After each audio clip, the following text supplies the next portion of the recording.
Hello good morning दोस्तों। आज हम लोग टेस्ट सीरीज थर्ड को देखेंगे। इससे जो है हम लोग 50 क्वेश्चंस को देखेंगे। 50 जो है जीके जीएस का क्वेश्चन है, तो आप लोग वीडियो को शुरू से लास्ट तक देखिएगा। और अगर चैनल पर नए हो तो चैनल को सब्सक्राइब कर लीजिएगा। तो शुरू करते हैं क्वेश्चन नंबर फर्स्ट से। क्वेश्चन नंबर फर्स्ट है, वर्ष 2020 के लिए आईपीएल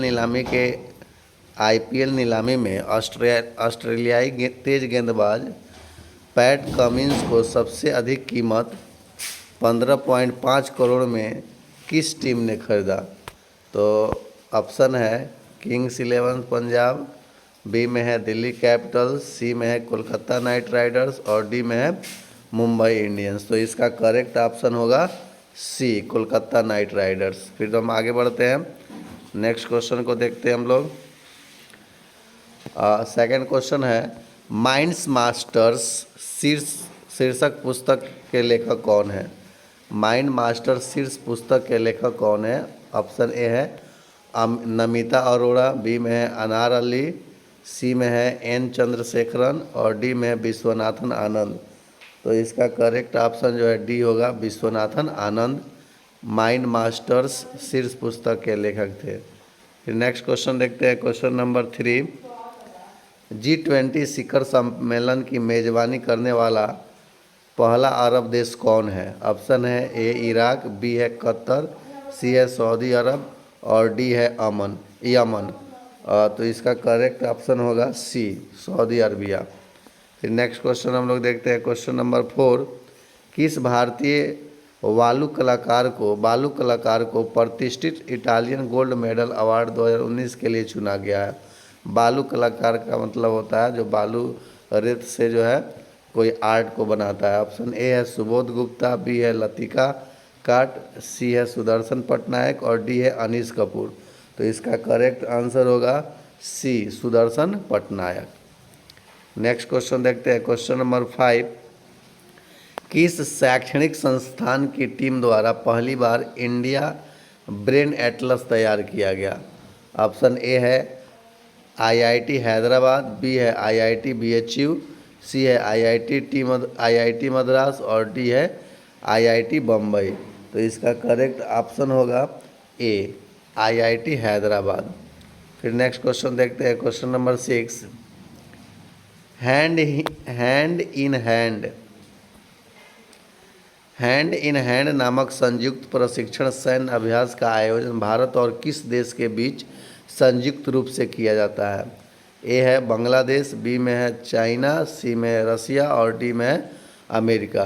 तो इसका करेक्ट आंसर होगा बी, चाइना। फिर नेक्स्ट क्वेश्चन हम लोग देखते हैं, question number 7।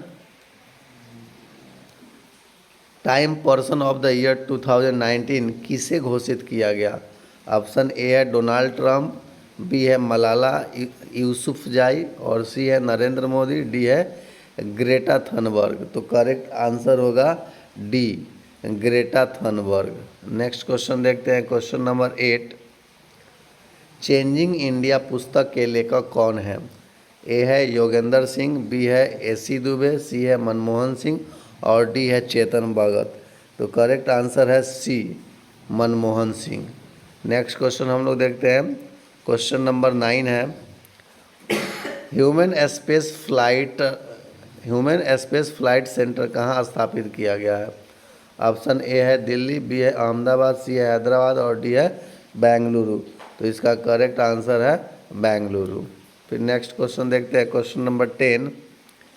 USA Melania Trump की पहली महिला की अनाधिकृत जीवनी the art of her deal नामक पुस्तक के लेखक कौन है? ऑप्शन है रिचर्ड पावर, बी में है मैरी जॉर्डन, सी है रेबेका मक्काई और डी है टॉमी ऑरेंज। तो इसका करेक्ट आंसर होगा बी, मैरी जॉर्डन। फिर नेक्स्ट क्वेश्चन को हम लोग देखते हैं, क्वेश्चन नंबर 11। प्रवीण राव को हाल ही में भारत के किस उद्योग निकाय के एक नए अध्यक्ष के रूप में नियुक्त किया गया है? ऑप्शन ए है नैसकॉम, बी है सीआईआई, सी है एसोचैम और डी है सियाम। तो इसका करेक्ट आंसर होगा ए, नैसकॉम। फिर नेक्स्ट देखते हैं क्वेश्चन नंबर 12। क्वेश्चन नंबर 12 देखेंगे दोस्तों। मेरे आंसर बताने से पहले जो है आप लोग अपने आंसर को जो है माइंड मेकअप करके रखेंगे और चेक करेंगे कि आपका आंसर सही जा रहा है कि नहीं जा रहा है। 12 नंबर क्वेश्चन है, निम्नलिखित में से किस प्रौद्योगिकी कंपनी ने कोरमो जॉब्स नाम का एक रोजगार एप्लीकेशन लॉन्च किया है? ए में है फेसबुक, बी है IBM, सी है इंटेल और डी है गूगल। तो इसका करेक्ट आंसर होगा डी, गूगल। फिर क्वेश्चन नंबर 13 देखते हैं।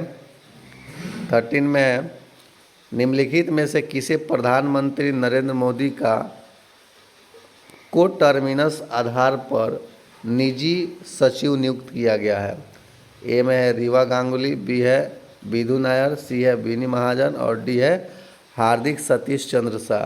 तो इसका करेक्ट आंसर होगा डी, हार्दिक सतीश चंद्र शाह। नेक्स्ट क्वेश्चन हम लोग देखते हैं क्वेश्चन नंबर 14। मोहनजोदड़ो से प्राप्त पशुपति मुहर निम्न में से कौन सा पशु नहीं पाया गया है? ऑप्शन ए जो है हिरण, बी है गैंडा और सी है हाथी और डी है शेर। तो इसका करेक्ट आंसर होगा इसका डी, शेर। फिर नेक्स्ट क्वेश्चन देखते हैं हम लोग। क्वेश्चन नंबर 15 देखते हैं हम लोग। निम्नलिखित कथनों पर विचार कीजिए।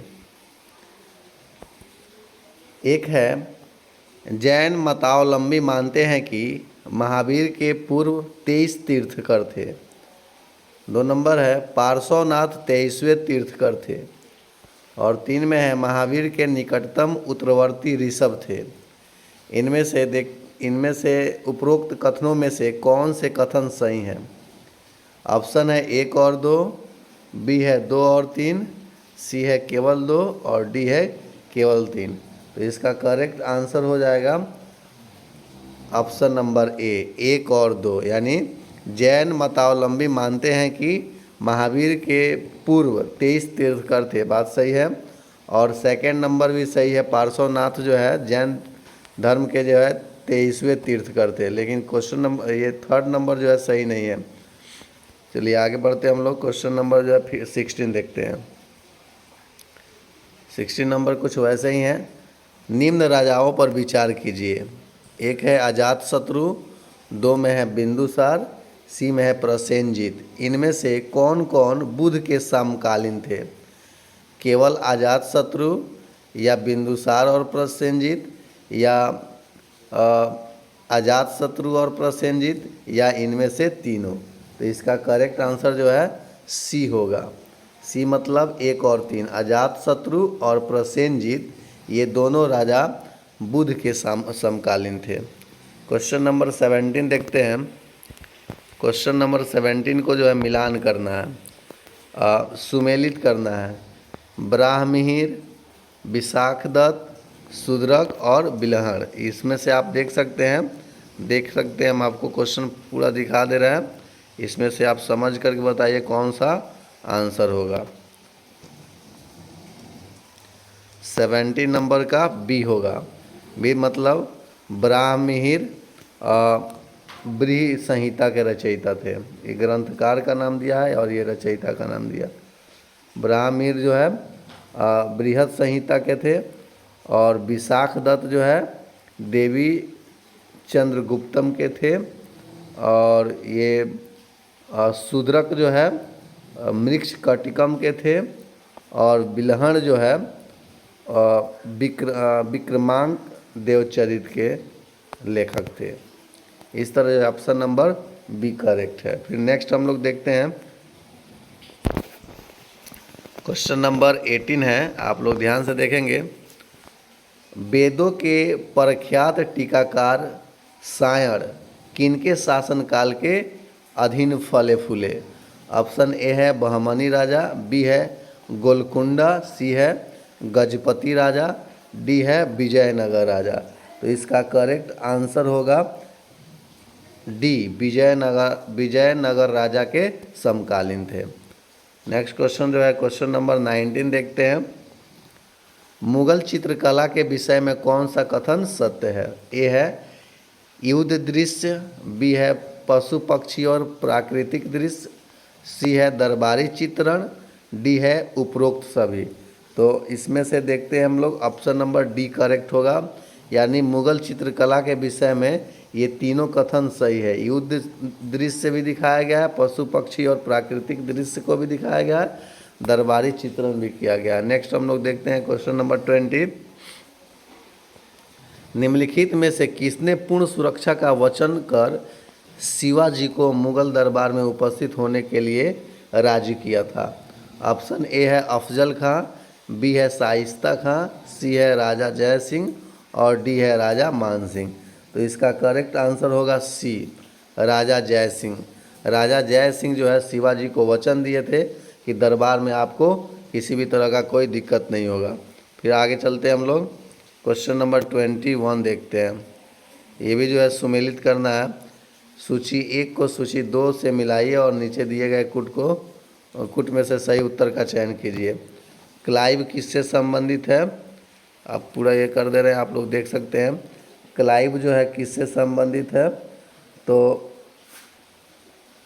क्लाइव जो है पश्चिम बंगाल में दोहरा शासन से संबंधित है। और ये बैंटिक जो है अंग्रेजी जो है, विलियम बैंटिक जो है अंग्रेजी शिक्षा से संबंधित है। और ये चार्ल्स मेडकॉफ जो है प्रेस पर से प्रतिबंध हटाने से संबंधित है। और ये कर्जन जो है बंगाल विभाजन से संबंधित है। इस तरह जो है करेक्ट आंसर जो है आपका ए होगा। नेक्स्ट क्वेश्चन देखते हैं। नेक्स्ट क्वेश्चन है आपका क्वेश्चन नंबर 22। क्वेश्चन नंबर 22 आप देखोगे, विख्यात मुजफ्फरपुर हत्याओं जो कि 1908 में हुआ था के बारे में निम्नलिखित कथनों पर विचार कीजिए। पहला कथन है, वह बम जो श्रीमती प्रिंगल और उनकी पुत्री की गाड़ी पर फेंका गया था वस्तुतः मुजफ्फरपुर के जिला जज श्रीमान किंग्सफोर्ड के लिए अभिप्रेत था। फिर सेकंड है, क्रांतिकारी श्रीमान किंग्सफोर्ड को मारना चाहते थे क्योंकि उन्होंने स्वदेशी सक्रियतावादियों को कठोर दंड दिए थे। और 3 नंबर में है, खुदीराम बोस और प्रफुल्ल चाकी को अपने कार्य के लिए दंड मृत्यु के रूप में भुगतना पड़ा।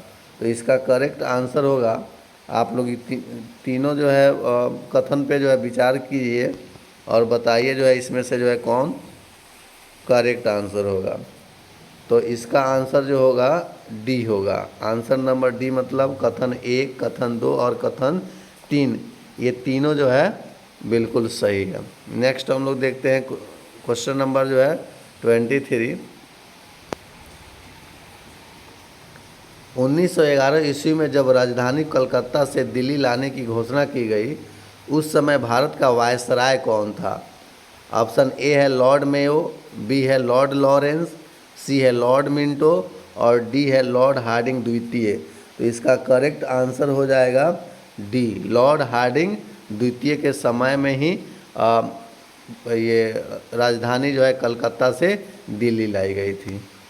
फिर नेक्स्ट क्वेश्चन देखते हैं हम लोग।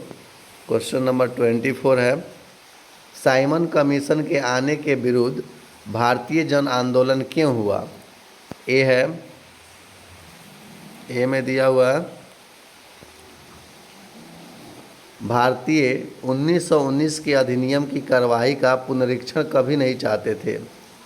2 है, साइमन कमीशन ने प्रांतों में द्विशासन की समाप्ति की संतुति की थी। सी में है, साइमन कमीशन में कोई भी भारतीय सदस्य नहीं था। और डी है, साइमन कमीशन ने देश के विभाजन का सुझाव दिया था। तो इसका करेक्ट आंसर हो जाएगा सी, साइमन कमीशन में कोई भी भारतीय सदस्य नहीं था, इसलिए साइमन कमीशन के आने के विरुद्ध में भारतीयों ने जन आंदोलन शुरू किया था। चलिए आगे हम लोग बढ़ते हैं। क्वेश्चन नंबर जो है 25 में आते हैं। महाराष्ट्र में गणपति पर्व का शुभारंभ किया था। महाराष्ट्र में गणपति पर्व का शुभारंभ किसने किया था? ए में है बाल गंगाधर तिलक, बी है गोपाल कृष्ण गोखले ने, सी है अरविंद घोष ने और डी है बिपिन चंद्र पॉल ने। तो इसका करेक्ट आंसर हो जाएगा बाल गंगाधर तिलक ने महाराष्ट्र में गणपति पर्व का शुभारंभ किया था। फिर हम लोग आगे बढ़ते हैं नेक्स्ट क्वेश्चन नंबर जो है 26 देखते हैं। कुचिपुड़ी के संदर्भ में निम्न में से कौन सा कथन असत्य है? ध्यान रहे असत्य बात को इसमें देखना है। कह रहा है इसका नाम आंध्र प्रदेश के एक गांव कुचेलपुरम के नाम पर पड़ा है। बी है इसका मुख्य स्रोत विष्णु पुराण से है। सी है इसके पात्र भागवत मेला कहलाते हैं और डी में है इसमें पीतल की तस्तरी पर पैर रखकर नृत्य करने की परंपरा है। तो इन चारों में से कौन से कथन सही है? तो सही कथन जो है बी है, इसका असत्य कथन पहचाना था। यानी ये सही है कि कुचिपुड़ी का नाम जो है वहाँ के गांव कुचेलपुरम के नाम पे पड़ा है, ये सही है। इसके पात्र जो है भागवत मेला कहलाते हैं, ये भी सही है। इसमें पीतल की तस्तरी पर पैर रखकर नृत्य करने की परंपरा है, ये भी सही है। बट ये सही नहीं है, इसका मुख्य स्रोत विष्णु पुराण से है। कुचिपुड़ी का मुख्य स्रोत विष्णु पुराण से नहीं है। फिर आगे हम लोग बढ़ते हैं क्वेश्चन नंबर जो है 27। भारतीय स्वतंत्रता संग्राम के दौरान रॉलेट एक्ट ने किस कारण से सार्वजनिक रोष उत्पन्न किया था? ए में है, बहुत इंपॉर्टेंट क्वेश्चन है, ए में है इसने धर्म की स्वतंत्रता को कम किया, इसने भारतीय परंपरागत शिक्षा को दबाया। सी में है इसने लोगों को बिना मुकदमा चलाए जेल भेजने के लिए अधिकृत किया और डी है इसने श्रमिक संघ यानी ट्रेड यूनियन की गतिविधियों को नियंत्रित किया। भारतीय स्वतंत्रता संग्राम के दौरान रॉलेट एक्ट ने किस कारण से सार्वजनिक रोष उत्पन्न किया? तो इसका मुख्य कारण था सी, इसने लोगों को बिना मुकदमा चलाए जेल भेजने के लिए अधिकृत किया गया। इसी को बोला जाता है बिना अपील, बिना वकील और बिना दलील मुकदमा जो है रॉलेट एक्ट अधिनियम के अधीन जो है किया गया। इसलिए जो है लोगों ने जो है इस कानून का विरोध किया। चलिए आगे बढ़ते हैं हम लोग क्वेश्चन नंबर जो है 27 पे। यहाँ पे 1854 ईस्वी की वुड विज्ञप्ति में अभिव्यक्त शिक्षा का लक्ष्य था। ए में है देशीय भारतीयों के लिए रोजगार के अवसर उत्पन्न करना, भारत की पाश्चात्य संस्कृति का प्रचार करना। सी में अंग्रेजी भाषा के माध्यम का प्रयोग कर लोगों में साक्षात्कार को बढ़ावा देना और डी में है परंपरागत भारतीय शिक्षा में वैज्ञानिक अनुसंधान तथा तर्क बुद्धिमान का प्रयोग करवाना। तो इसका सही आंसर होगा बी, भारत की पाश्चात्य संस्कृति का प्रचार करने के लिए ही 1854 ईस्वी की वुड विज्ञप्ति में अभिव्यक्त शिक्षा का लक्ष्य था। नेक्स्ट हम लोग देखते हैं क्वेश्चन नंबर 29। इसमें से कौन सुमेलित है? एलोरा की गुफाएं सख्त गलत है, महाबलीपुरम राष्ट्रकूट के समय गलत है, मीनाक्षी मंदिर पल्लव ये गलत है, खजुराहो चंदेल ये सही है। Option number D is correct. फिर आगे हम लोग बढ़ते हैं क्वेश्चन नंबर जो है 30 में देखेंगे। फिर से आपसे दोस्तों रिक्वेस्ट है, प्लीज़ आप अगर वीडियो को सब्सक्राइब नहीं किए हुए हैं, चैनल को सब्सक्राइब नहीं किए हो तो प्लीज़ जो है चैनल को सब्सक्राइब कर लीजिएगा। चलिए क्वेश्चन नंबर जो है 30 देखते हैं। निम्नलिखित में से कौन सा सही है? सूर्य से पृथ्वी की मध्य दूरी को क्या कहते हैं? प्रकाश वर्ष कहते हैं या लंबनिक सेकेंड कहते हैं या खगोलीय इकाई कहते हैं या एंगस्ट्रम कहते हैं? तो सूर्य से पृथ्वी की मध्य की दूरी को हम खगोलीय इकाई कहते हैं। याद रखिएगा, सूर्य से पृथ्वी की मध्य की दूरी को खगोलीय इकाई कहा जाता है। आगे बढ़ते हैं क्वेश्चन नंबर जो है 31 देखते हैं। पृथ्वी पर दो स्थानों की स्थिति के अनुदैर्ध्य का अंतर 15 डिग्री है, स्थानीय समय में कितना का अंतर होगा? तो 15 डिग्री का अंतर है तो स्थानीय समय में कितने डिग्री का अंतर होगा? तो यहाँ पे देखेंगे ऑप्शन ए है 1 घंटा, बी में है 2 घंटे, सी में है 5 घंटे और डी में है 15 घंटे। तो इसका करेक्ट आंसर होगा 1 घंटा। अगर 15 मिनट का अंतर है तो एक स्थानीय समय में 1 घंटा का अंतर आएगा। चलिए आगे हम लोग बढ़ते हैं। क्वेश्चन नंबर 32, समुद्र में घनत्व बढ़ता है तो ऐसे में क्या होता है? लवणता तथा गहराई कम होती है। जब घनत्व बढ़ेगा तो क्या लवणता और गहराई कम होती है, या लवणता बढ़ती है किंतु गहराई कम होती है, या लवणता और गहराई दोनों बढ़ती है? डी में लवणता घटती है और गहराई बढ़ती है। तो इसका करेक्ट आंसर होगा सी, लवणता और गहराई दोनों बढ़ती है। जब समुद्र में पानी का घनत्व बढ़ता है तो इसका मतलब जो है समुद्र के पानी में की लवणता बढ़ गई है और उसकी गहराई बढ़ गई है। फिर आगे हम लोग देखते हैं क्वेश्चन नंबर जो है 33 है। ये मैथमेटिकल्स क्वेश्चन है, फिर भी पढ़ दे रहे हैं इसको। 2 पाइप अकेले कार्य करते हुए एक टंकी को क्रमशः 42 घंटों और 56 घंटों में भर सकते हैं, जबकि तीसरा पाइप भरी हुई टंकी को 32 घंटों में खाली कर सकता है। यदि तीनों पाइपों को तब समान समय पर चालू किया जाए तब टंकी खाली थी, तो टंकी को पूरी तरह भरने में कितना समय लगेगा? बहुत आसान है, 1/42 कीजिएगा प्लस 1/56 कीजिएगा और ये खाली करने वाला है कितने घंटों में खाली कर रहा है? 32 घंटों में। 32 घंटों में खाली कर दे रहा है, तो -1/32 कर दीजिएगा। इसको सॉल्व करने के बाद जो आएगा उसको पलट दीजिएगा तो वो आंसर हो जाएगा। इस तरह हम बता रहे हैं, जो भरता है उसको प्लस किया जाता है और जो खाली करता है उसको माइनस कर दिया जाता है, और जो आंसर आता है फिर उसको पलट दीजिएगा तो 3 घंटे में जो है समय निकल जाएगा। आप उसको कन्वर्ट कर सकते हैं।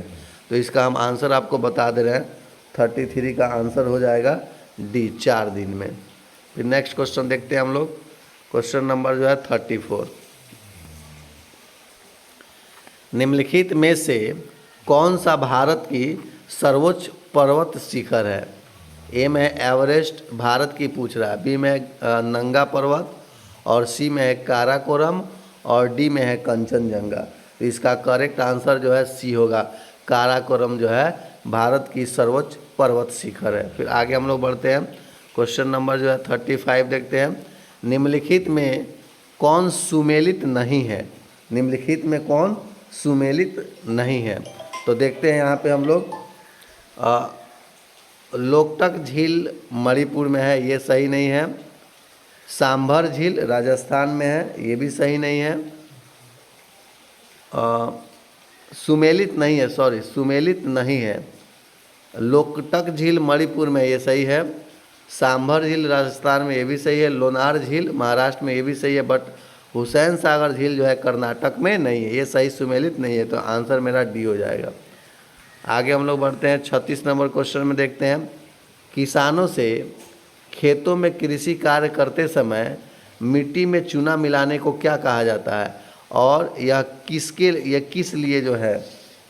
तो इसका ऑप्शन है, चूना मिट्टी में जल अंश बनाए रखने में बहुत सहायक है, या चूना मिट्टी की अम्लीयता को घटाता है, या चूना मिट्टी की क्षारीयता को घटाता है, या चूने की उच्च सांद्रता पादप वृद्धि के लिए जरूरी है।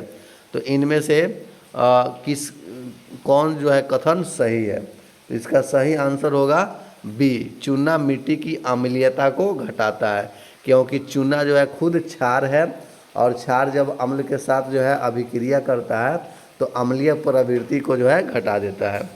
आगे हम लोग बढ़ते हैं। क्वेश्चन नंबर 37 में देखेंगे, मध्य प्रदेश में कोरबा का महत्व है। तो मध्य प्रदेश में कोरबा का महत्व किस लिए है? एल्युमिनियम उद्योग के कारण, बी में है तांबा धातु के कारण, सी में है अभ्रक के कारण, और डी में जो है इस्पात उद्योग के कारण। तो इसका करेक्ट आंसर जो हो जाएगा एल्युमिनियम उद्योग के कारण जो है कोरबा जो है मध्य प्रदेश में महत्वपूर्ण है।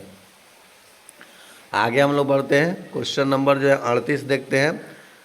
राजाजी राष्ट्रीय पार्क किस जानवर का प्राकृतिक आवास है? बहुत ही इंपॉर्टेंट क्वेश्चन है। ए में है जंगली हाथी, बी में है रॉयल बंगाल टाइगर, सी में एशियाई शेर, और डी में है एक सींग वाला गैंडा। तो इसका करेक्ट आंसर जो है ए हो जाएगा। जंगली हाथी के लिए जो है राजा जी राष्ट्रीय पार्क जो है जंगली हाथी के आवास के लिए है। फिर आगे हम लोग बढ़ते हैं, क्वेश्चन नंबर जो है 39, फ्लाई ऐश। फ्लाई ऐश एक पर्यावरणीय प्रदूषक है जो उत्पन्न होती है। ये उत्पन्न कैसे होती है? तापीय शक्ति संयंत्र द्वारा, या तेल शोधक कारखानों द्वारा, उर्वरक संयंत्रों द्वारा, या स्ट्रिप माइनिंग द्वारा। तो इसका करेक्ट आंसर जो होगा ए हो जाएगा, तापीय शक्ति संयंत्रों द्वारा, यानी थर्मल पावर प्लांट के द्वारा जो है फ्लाई ऐश जो है ये उत्पन्न होता है, जो कि एक पर्यावरणीय प्रदूषक है। आगे हम लोग बढ़ते हैं, क्वेश्चन नंबर 40 को देखते हैं। सिर्फ इसे आप एक बार सुन लेंगे तो इतना क्वेश्चन जो है आपका कंप्लीट हो जाएगा। फिर आगे हम लोग बढ़ते हैं, क्वेश्चन नंबर 40 देखते हैं। निम्नलिखित में कौन सुमेलित नहीं है? सुमेलित नहीं है उसकी पहचान करनी है। ए में देखते हैं, विश्व पर्यावरण सम्मेलन स्टॉकहोम 1972 में हुआ था, सही बात है। वियना सम्मेलन 1982 में, ये गलत है। वियना सम्मेलन जो है 1982 में नहीं हुआ था। बाकी मॉन्ट्रियल प्रोटोकॉल जो है 1987 में हुआ था। प्रथम पृथ्वी सम्मेलन 1992 में हुआ था, ये सही है। बट वियना सम्मेलन जो 1982 में नहीं हुआ था, इसलिए मेरा करेक्ट आंसर जो है बी हो जाएगा। फिर आगे हम लोग बढ़ते हैं, क्वेश्चन नंबर जो है 41, ये मैथ्स का क्वेश्चन है। 3 महीनों के लिए निवेश किए गए 875 रुपये पर 21 रुपये का ब्याज मिलता है, तो साधारण ब्याज की प्रति वर्ष दर क्या होगी? दर निकालना है। समय को जो है वर्ष में बदल लेंगे, यहाँ पे मूलधन दिया हुआ है, ब्याज दिया हुआ है, समय को हम वर्ष में बदल लेंगे, 12 से भाग करके ब्याज निकाल लेंगे। पता है ना, ब्याज बराबर होता है मूलधन गुने समय गुने दर बटा 100। इस फॉर्मूला पे हम लोग सॉल्व कर लेंगे तो आंसर आ जाना चाहिए आपका बी, 9.6%। याद रखिएगा। आगे बढ़ते हैं हम लोग, क्वेश्चन नंबर जो है 42 है। कार्डेमम पहाड़ियाँ जिनकी सीमाओं पर स्थित है वे है। कार्डेमम पहाड़ियाँ जो है किन की सीमाओं पर स्थित है? ए में है कर्नाटक एवं तमिलनाडु, बी में है कर्नाटक एवं केरल, सी में है केरल एवं तमिलनाडु, डी में है तमिलनाडु एवं आंध्र प्रदेश। तो इसका करेक्ट आंसर जो होगा सी होगा, केरल एवं तमिलनाडु के सीमाओं पर जो है कार्डेमम पहाड़ियाँ है। चलो आगे बढ़ते हैं हम लोग, क्वेश्चन नंबर जो है 43, 43 में देखते हैं, किसका उपयोग मिट्टी की लवणता एवं क्षारीयता की समस्या का दीर्घकालीन हल है? यानी इसमें से किसका उपयोग करके हम मिट्टी के जो है लवणता और क्षारीयता को दूर कर सकते हैं दीर्घकालीन के समय के लिए? तो इसका जो है ऑप्शन है रॉक फॉस्फेट, बी है जिप्सम, और सी है खाद, और डी है यूरिया। तो दीर्घकालीन के लिए जो है अगर जो है हल चाहिए तो जिप्सम मिलाया जाता है। जिप्सम का प्रयोग करके हम मिट्टी की लवणता और क्षारीयता को दीर्घकालीन समय के लिए हल कर सकते हैं। आगे बढ़ते हैं, क्वेश्चन नंबर जो है 44 नंबर क्वेश्चन हम लोग देखते हैं। अंतर्राष्ट्रीय दिनांक रेखा इंटरनेशनल डेडलाइन खींची जाती है। बहुत ही इम्पोर्टेंट क्वेश्चन है। अंतर्राष्ट्रीय डेडलाइन जो है कहाँ से खींची जाती है? अफ्रीका से होकर, बी में है एशिया से होकर, सी में है प्रशांत महासागर से होकर के, डी में अटलांटिक महासागर से होकर के। तो इसका करेक्ट आंसर होगा सी, प्रशांत महासागर से होकर के इंटरनेशनल डेडलाइन खींची जाती है।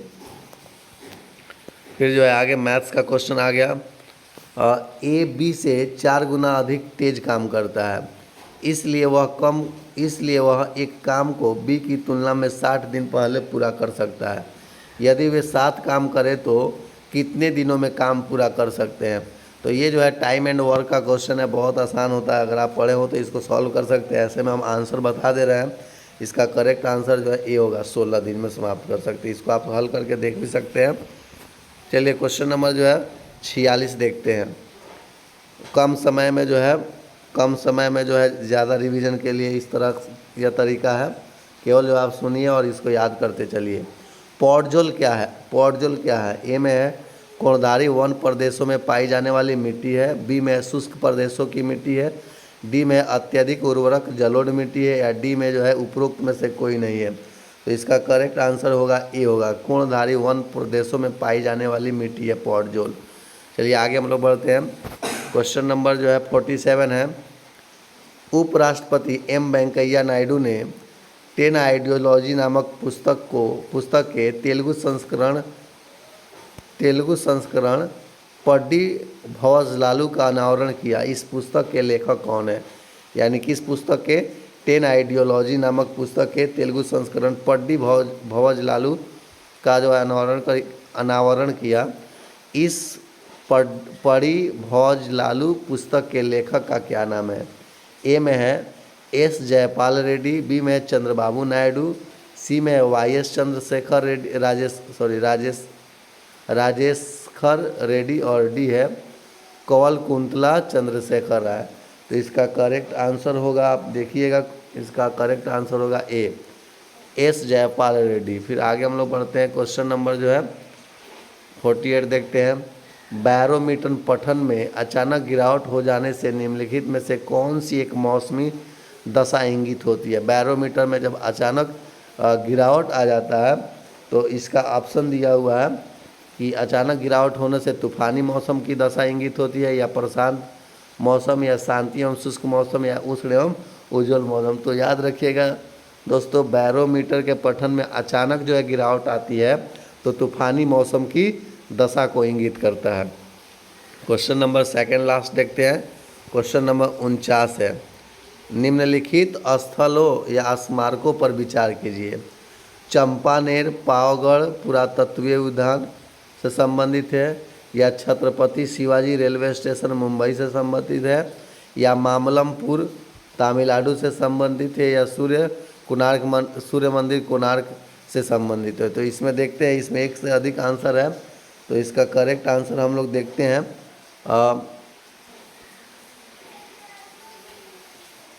देखते हैं, चंपानेर पावगढ़ पुरातत्वीय उद्यान से संबंधित है, सही है। छत्रपति शिवाजी रेलवे स्टेशन मुंबई से संबंधित है, सही है। मामल्लपुरम तमिलनाडु से संबंधित है, सही है। सूर्य मंदिर कोणार्क से संबंधित है, सही है। यानी मेरा ऑप्शन नंबर डी जो है करेक्ट होगा। लास्ट क्वेश्चन हम लोग देखेंगे। लास्ट नंबर क्वेश्चन जो है देखते हैं हम लोग। लास्ट नंबर क्वेश्चन है, भारतीय संविधान इनमें से किसका सर्वाधिक ऋणी है? संयुक्त राज्य अमेरिका के संविधान का, या कनाडा के संविधान का, या ऑस्ट्रेलिया के संविधान का, या 1935 का भारत शासन अधिनियम का ज़्यादा ऋणी है? तो ऑप्शन नंबर जो है डी करेक्ट है। 1935 का भारत शासन अधिनियम के जो है सर्वाधिक जो है ऋणी है हमारा भारतीय संविधान। इस तरह जो है दोस्तों हमने जो है आपके लिए जो है 50 जो है जीके जीएस के क्वेश्चंस को कंप्लीट कराया। तो लास्ट में हम यही करना चाहते हैं कि अगर आप चैनल पे नए थे और वीडियो आपको अच्छा लगा तो लाइक कर दीजिएगा और चैनल को सब्सक्राइब कीजिएगा। तब तक के लिए बस इतना ही है, फिर मिलेंगे जो है हम लोग नेक्स्ट वीडियो में।